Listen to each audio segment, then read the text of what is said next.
Question number 9.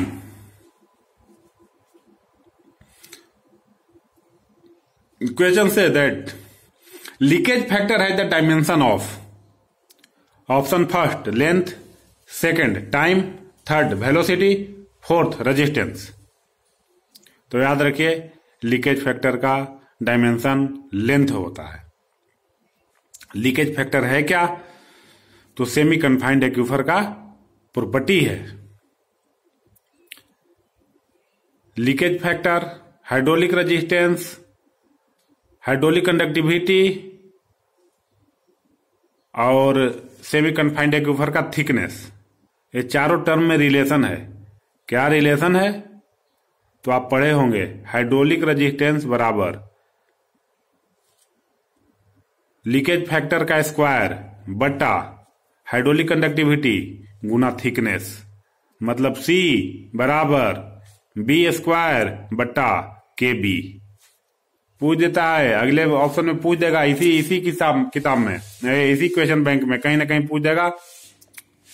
Net में, JRF में, SRF सब में पूछेगा ही, इसलिए यही नोट कर लीजिए। तो अगर KB को इधर लाना चाहे तो इधर तो हाइड्रोलिक रेजिस्टेंस को हम C से डिनोट करते हैं, तो B स्क्वायर बराबर हो जाएगा KBC। तो B बराबर हो जाएगा अंडर रूट KBC। और हाइड्रोलिक रेजिस्टेंस का यूनिट होता है डे या टाइम कह लीजिए, डायमेंशन तो सेकंड कह लेंगे, T कह देंगे, यूनिट होता है डे। तो जब वहां पर रखेंगे आप यूनिट में तो सब कट कुट करके लेंथ बचेगा लीकेज फैक्टर का dimension. Next question number 10। Question number 10 कहता है water held in intermolecular space of a soil mass due to surface tension. Soil में पानी तो होता ही है, वो पानी को हम आप ग्रेविटेशनल वाटर भी कह सकते हैं, कैपिलरी वाटर भी कह सकते हैं, स्ट्रक्चरल वाटर भी कह सकते हैं और एब्जॉर्ब वाटर भी कह सकते हैं, चारों कह सकते हैं। लेकिन इसमें पूछ रहा है कि सॉइल के अंदर जो वाटर सरफेस टेंशन के द्वारा मौजूद है उसको क्या कहेंगे। तो देखिए सॉइल के अंदर दो तरह के पोर होते हैं, एक माइक्रोपोर, एक मैक्रोपोर। माइक्रोपोर में जितना भी पानी होता है सब सरफेस टेंशन के द्वारा रुका रहता है। मैक्रोपोर में जितना भी पानी होता है वो कुछ देर तक रुकेगा, अगर फ्री छोड़ दीजिएगा तो ग्रेविटी के द्वारा नीचे आने लगेगा, मतलब वो सैचुरेटेड केस हो गया। तो सरफेस टेंशन के द्वारा नहीं ना है, इसीलिए अगर सरफेस टेंशन के द्वारा नहीं है तो उसको ग्रेविटेशनल वाटर कहेंगे हम। अब उसके बाद जो माइक्रोपोर में बचा वो बच गया कैपिलरी एक्शन कह लीजिए या सरफेस टेंशन कह लीजिए। तो सरफेस टेंशन के द्वारा वही फोर्स होता है, उसकी सरफेस टेंशन के द्वारा वही वाटर होता है। उस वाटर की खासियत यही है कि सरफेस टेंशन की वजह से कैपिलरिटी क्रिएट होता है, और कैपिलरिटी की वजह से वाटर की एक प्रवृत्ति होती है एक जगह से दूसरे जगह मूव करने की, तभी तो सॉइल से प्लांट में मूव कर जाता है। तो आपका ऑप्शन हो जाएगा कैपिलरी वाटर। याद रख लीजिए water held by surface tension, अगर सरफेस टेंशन आ गया तो कैपिलरी वाटर। तो ऑप्शन नंबर फर्स्ट है कैपिलरी वाटर, सही हो जाएगा answer first. Option first is right answer. Second option में था स्ट्रक्चरल वाटर। तो आपको पता है स्ट्रक्चरल वाटर जो है वो ओवन ड्राई में 24 घंटे तक रख दीजिएगा, उसके बाद भी रिमूव नहीं होगा, वो उसके जीन में अंदर चला गया है, सॉइल के बिल्कुल अंदर। तो स्ट्रक्चरल वाटर कभी रिमूव नहीं होता, वो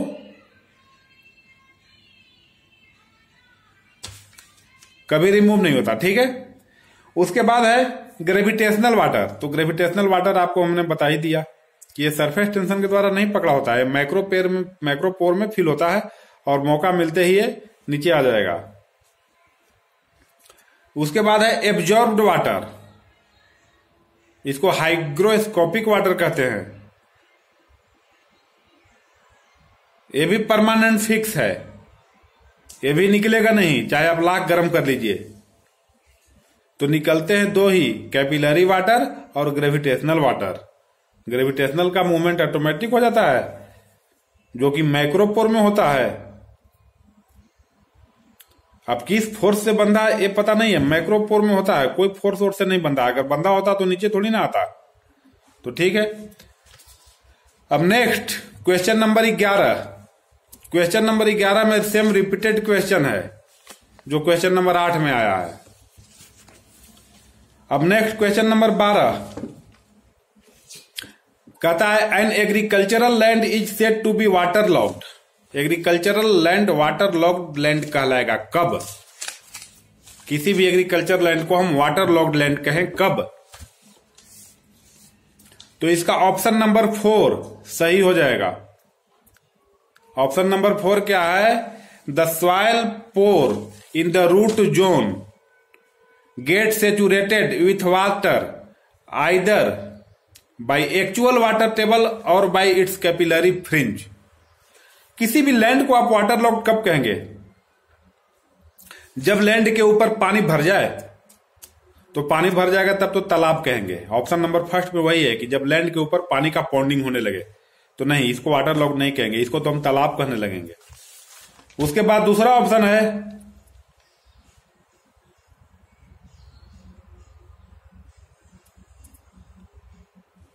there is a flowing water over the land.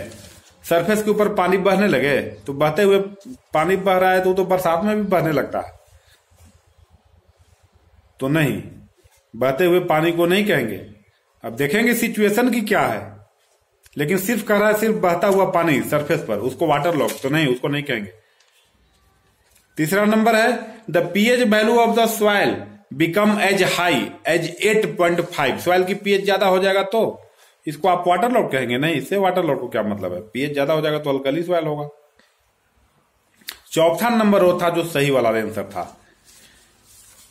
चौथा नंबर में है कि the soil pore in the root zone.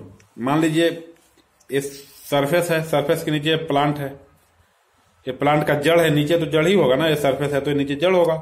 तो इसी को जड़ को ही रूट जोन कहते हैं। इतने तक आ रहा है जिसको रूट जोन कहते हैं। इसके चारों साइड का जो सॉइल का पोर है, सॉइल का पोर है, या तो वाटर टेबल खुद यहां तक आ जाए तब सॉइल पोर भर जाएगा, या वाटर टेबल थोड़ा नीचे रहे यहां और कैपिलरी की वजह से ये सारा पोर भर जाए। थोड़ा नीचे रहेगा तो कैपिलरी एक्शन होकर थोड़ा ऊपर तो आ ही जाएगा। वाटर टेबल या तो बिल्कुल रूट जोन में आ जाए, या वाटर टेबल थोड़ा नीचे रहे, उसका प्रभाव पड़ते रहे, बस कैपिलरी एक्शन, और पढ़ के हमारा पूरा soil pore, micropore and micropore दोनों सेचुरेटेड हो जाए। इस कंडीशन को हम वाटर लॉक्ड कहेंगे। तो ऑप्शन नंबर 4 सही है। Question number 13 the main objective of lining of irrigation channel. Irrigation channel को लाइन करने का मेन उद्देश्य क्या है? उद्देश्य तो बहुत सारे हैं, सारे ऑप्शन में जितने दिए हुए हैं सब सही होंगे। पहला है रिड्यूस सीपेज लॉस, दूसरा है इंक्रीज कैरिंग कैपेसिटी, तीसरा है मेंटेन दियर शेप, और फोर्थ है अटेंड कांस्टेंट डिस्चार्ज। तो ये सारे सही होंगे अगर आप लाइनिंग करते हैं। लाइनिंग का मतलब होता है प्लास्टर करना, पक्के प्लास्टर। तो डिस्चार्ज भी बढ़ेगा, शेप भी मेंटेन रहेगा, सब तो होगा ही। लेकिन मेन उद्देश्य क्या है पक्का करने का? तो मेन उद्देश्य है सीपेज लॉस को घटाना। तो पहला हो जाएगा रिड्यूस सीपेज लॉस। ठीक है। नेक्स्ट क्वेश्चन नंबर 14 कहता है कि drip irrigation the design criteria generally based on the emitter flow variation of. कहता है कि अगर हम ड्रिप इरिगेशन का डिजाइन करते हैं तो मान के चलिए कि हमारा फील्ड है 100 मीटर लंबा 100 मीटर चौड़ा। तो जहां पर पंपिंग यूनिट लगा है उसके बगल में जो ड्रिपर लगा है, जो सबसे नजदीक वाला प्लांट है उसके पास, उसका डिस्चार्ज ज्यादा होगा। और सबसे दूर वाले कोने पर जो ड्रिपर लगा है जिस प्लांट के पास, वहां डिस्चार्ज कम होगा ही, जाहिर सी बात है। दूर जाते जाते प्रेशर तो लॉस होगा थोड़ा बहुत, डिस्चार्ज कम होगा। तो इरिगेशन का मतलब तो ऐसा नहीं है ना कि कहीं किसी को ज्यादा पानी दीजिए किसी को कम। सबको इक्वल देना है, तभी तो डिस्ट्रीब्यूशन इफिशियंसी बराबर होगा। इसीलिए डिस्ट्रीब्यूशन इफिशियंसी बराबर नहीं, सॉरी, हाई होगा। डिस्ट्रीब्यूशन इफिशियंसी हाई रखने के लिए सबको लगभग समान पानी देने का प्रयास करना है। ठीक है, फिर भी न हो रहा है समान, तो वेरिएशन अधिक से अधिक कितना हो, वेरिएशन का लिमिट क्या है डिस्चार्ज के वेरिएशन का, वही पूछ रहा है कि in drip irrigation the design criteria generally based on the emitter flow variation. अगर पहले ड्रिपर को 10 लीटर मिल रहा है 1 घंटे में पानी, 10 लीटर पानी दे रहा है, तो सबसे लास्ट वाला जो ड्रिपर होगा वो 1 घंटे में कितना पानी देगा? 5 लीटर। अगर 5 लीटर देगा तो सही है? नहीं, सही नहीं है। अगर पहला 10 है तो दूसरा सबसे लास्ट वाला कम से कम 8, 2 लीटर का फर्क, मतलब 20% का फर्क। अगर 8 से कम दे रहा है 7.9, 7.6 तो गलत है। 8.1, 8.2, 8.3 ये होना चाहिए। तो ऑप्शन नंबर इसमें आपका शायद पहला या दूसरा 20%, जो भी है, लेस देन 20% होगा वेरिएशन, लेस देन 20। इससे ज्यादा वेरिएशन अगर है ना तो हम कहेंगे कि ड्रिप इरिगेशन का जिसने डिजाइन किया है, जो इंजीनियर लगाया उसने गलत लगाया। भाई हमारे प्लांट को एक जगह तो ज्यादा पानी मिल रहा है तो वहां उससे ज्यादा से नुकसान होगा, और एक जगह जरूरत से कम मिल रहा है तो वहां नुकसान होगा। नेक्स्ट क्वेश्चन है question number 15, humidity is measured by, तो ऑप्शन नंबर फर्स्ट सही हो जाएगा hygrometer, HYGROMETR, hygrometer. Second option है हाइड्रोमीटर, तो आपको पता होना चाहिए हाइड्रोमीटर से हम किसी भी फ्लूइड का स्पेसिफिक ग्रेविटी मेजर करते हैं। हाइड्रो, HYDRO, हाइड्रोमीटर से। और एक है हेटोमीटर, HYETO, हेटोमीटर, तो हेटोमीटर से हम रेनफॉल को मेजर करते हैं। और लास्ट ऑप्शन है पाइरहेलियोमीटर, तो पाइरहेलियोमीटर से हम क्या मेजर करते हैं? डायरेक्ट सोलर बीम, जो डायरेक्ट सन से आ रहा है। मतलब आप ये भी कर सकते हैं कि आउटर फेरी पर जो मेजरमेंट होता है उसको सोलर इंटेंसिटी कहते हैं। तो पाइरहेलियोमीटर से हम सोलर इंटेंसिटी मेजर करते हैं। लेकिन आपका ऑप्शन नंबर फर्स्ट सही होगा क्वेश्चन नंबर 15 में। क्वेश्चन नंबर 16 कहता है, इसके लिए बोर्ड की जरूरत पड़ेगी। कहता है कि if discharge into circular orifice O1 and O2 place at depth of 20 centimetre and 80 centimetre below a constant level of water in a tank are equal, then the ratio of diameter of the orifice O1 and O2। तो इसका option number third सही हो जाएगा। क्या ratio होगा diameter का? √2:1। अब board पर बोर्ड तो है नहीं, हम तो बैठे हैं कुर्सी पर। आपको जो है ना इसका वीडियो मिल जाएगा, जो टोटल सॉल्यूशन है देख लीजिए।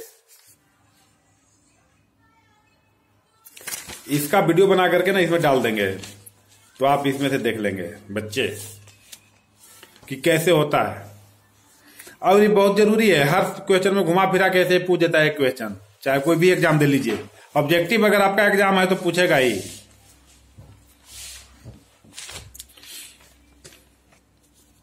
क्वेश्चन नंबर 17 है, कहता है rating curve express the relationship between. Rating curve क्या है? रेटिंग कर्व क्या है? तो एक क्वेश्चन है हाइड्रोलॉजी का। अब ऑप्शन देख लीजिए, कहता है stage versus discharge, second stage versus velocity, third stage versus time, fourth stage versus sediment load, sediment load.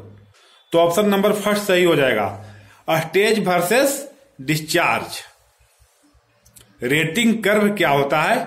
तो कर्व है मतलब ग्राफ है, तो किसके किसके बीच का? तो स्टेज और डिस्चार्ज के बीच का। डिस्चार्ज किस एक्सिस पर रहेगा? तो एक्स एक्सिस पर। स्टेज किस एक्सिस पर रहेगा? वाई एक्सिस पर। ये रेटिंग कर्व बताता क्या है? तो रेटिंग कर्व बताता है चैनल के कंट्रोल पोजीशन को, कंट्रोल में है कि नहीं है। अगर कंट्रोल में भी है तो परमानेंट कंट्रोल में है कि शिफ्टिंग कंट्रोल में है। अब आप कंट्रोल का मतलब 1 मिनट समझ लीजिए क्या है। ये जो रेटिंग कर्व है, ये तो हम ग्राफ बनाते हैं स्टेज और स्टेज मतलब हाइट वाई एक्सिस पर रखना है, पानी का हाइट। अब ये पानी का हाइट कहां मेजर करता है? तो गेजिंग स्टेशन पर। हर चैनल में गेजिंग स्टेशन होता है। रिसर्च करने के लिए आदमी गेज स्टेशन बनाता है, वहीं पर जाके मेजर करता है हाइट। और हाइट मेजर करने के बाद आदमी उसको खुद ही डिस्चार्ज निकाल लेता है। तो आज का जो डेटा है हाइट का, उसे डिस्चार्ज निकाल लिया और हमने ग्राफ बनाया, तो एक रेटिंग कर्व आ गया। अब कल के डेट में फिर हम हाइट मेजर करेंगे, फिर डिस्चार्ज निकालेंगे। अगर मान लीजिए कि डेली हमारा रेटिंग कर्व बिल्कुल एक ही टाइप का, एक ही पोजीशन में आ रहा है, डेली लगातार 30 दिन का हमने रेटिंग कर्व निकाला। एक मैंने आपको दिखा दिया कि देखो ये 20 तारीख का है, फिर उसको छिपा लिया। फिर मैंने कोई दूसरा दिखाया, फिर कहा कि ये देखो ये कौन सा है, तो आप अगर कहेंगे कि ये तो वही वाला है जो पहले दिखाया था। फिर तीसरा आपको मैंने दिखाया, फिर आप कहेंगे ये तो वही है जो तुमने पहले दिखाया। मतलब कर्व में कोई चेंजिंग नहीं आया है। इसका मतलब है कि हमारे चैनल में कहीं से कोई इरोजन नहीं हो रहा है, कोई चैनल कोई सेडिमेंट को नहीं अपने साथ ढो रहा है, सेडिमेंट का ट्रांसपोर्टेशन नहीं हो रहा है। ये अगर सेम है डेली का रेटिंग कर्व, तो उस केस में अगर चैनल में कोई डिपोजिशन नहीं हो रहा है, कोई इरोजन नहीं हो रहा है, डिपोजिशन कर रहे हैं, सॉरी सेडिमेंट का ट्रांसपोर्टेशन नहीं हो रहा है, उसको उस केस को हम कहते हैं कंट्रोल। अब इसमें आगे बहुत सारी कहानी है। कभी तो चैनल कंट्रोल होता है, कभी सेक्शन कंट्रोल होता है, कभी एक छोटा सा पार्ट चैनल का कंट्रोल में है, कभी एक बड़ा सा पार्ट है वो अंडर कंट्रोल आ रहा है, पूरा चैनल ही कंट्रोल में आ रहा है। तो कंट्रोल का मतलब आप ऐसा मत समझिए कहीं से कोई कंट्रोल करने वाला आदमी है। कंट्रोल का मतलब कि चैनल खुद ही कंट्रोल में है। कंट्रोल का मतलब कि इरोजन नहीं कर रहा है। कंट्रोल का मतलब ये समझ लीजिए कि उसमें ट्रांसपोर्टेशन, सेडिमेंट का ट्रांसपोर्टेशन नहीं हो रहा है। बहुत लोगों को कंट्रोल का मतलब नहीं, रट लेते हैं, लेकिन कंट्रोल का मतलब नहीं समझ में आता कंट्रोल है क्या। हाँ, अब आगे आइए। तो क्वेश्चन नंबर 18 है, conservation bench terrace is designed for. Option first है semi arid region, second option है एरिड रीजन, थर्ड ऑप्शन है ह्यूमिड रीजन। तो हमने लाख जगह सर्च किया। बेंच ट्रेस तीनों के लिए है, चाहे सेमी एरिड हो, चाहे एरिड, चाहे ह्यूमिड। पहले तो काम की बात सुन लीजिए, आप मारेंगे option semi arid reason. Conservation bench trace कहां के लिए सुटेबल है? तो सेमी एरिड के लिए आपको मारना है ऑप्शन नंबर फर्स्ट, ठीक है। जबकि कहीं कहीं लिखता है सेमी एरिड और कहीं कहीं लिखता है सेमी एरिड और एरिड दोनों। अब देखिए ना, बेंच ट्रेस 3 तरह के होते हैं, एक इनवर्ड स्लोपिंग, एक आउटवर्ड स्लोपिंग। तो इनवर्ड स्लोपिंग ह्यूमिड रीजन के लिए हमेशा, और आउटवर्ड स्लोपिंग सेमी एरिड और एरिड के लिए दोनों, सेमी एरिड और एरिड दोनों के लिए। इसमें आपको ज्यादा सोचने की जरूरत नहीं है, ऑप्शन नंबर फर्स्ट मारिए, semi arid region. Semi arid region के लिए कंजर्वेशन बेंच ट्रेस ज्यादा सुटेबल है। Next question number 19, a steady state flow condition exist when. कब स्टडी स्टेट कंडीशन एग्जिस्ट करेगा? तो पहला ऑप्शन है the water level in the well cease to decline. मतलब वाटर लेवल वेल में आप पानी लेंगे तो वेल का लेवल यहां है कुएं का, तो फिर यहां आएगा, फिर यहां आएगा, फिर यहां आएगा। एक समय ऐसा है कि ये नीचे आना बंद हो जाएगा वाटर लेवल। आप लेते रहिए पानी, यहीं पर वाटर लेवल बना रहेगा। मतलब आप जितना ऊपर ले रहे हैं उतना बाहर से यहां पर जा रहा है, इसी वेल में स्क्रीन के द्वारा बाहर से पानी घुस रहा है। तो एक केस है, तो आंसर भी सही में यही होगा। When water level in the well is cease मतलब होता है बंद हो जाना, सीज टू डिक्लाइन, मतलब डिक्लाइन मतलब घटना, घटना बंद हो जाना, तो ऑप्शन फर्स्ट ही सही होगा। Second option, third option, fourth option में जो भी दिया हुआ है बेवजह का दिया हुआ है, बेलॉजिकल क्वेश्चन है। Question number 20, with increase in supply of irrigation water the yield of crop. अगर आप क्रॉप में लगातार इरिगेशन वाटर का सप्लाई देते ही जा रहे हैं क्रॉप में, तो आइल्ड पर क्या फर्क पड़ेगा?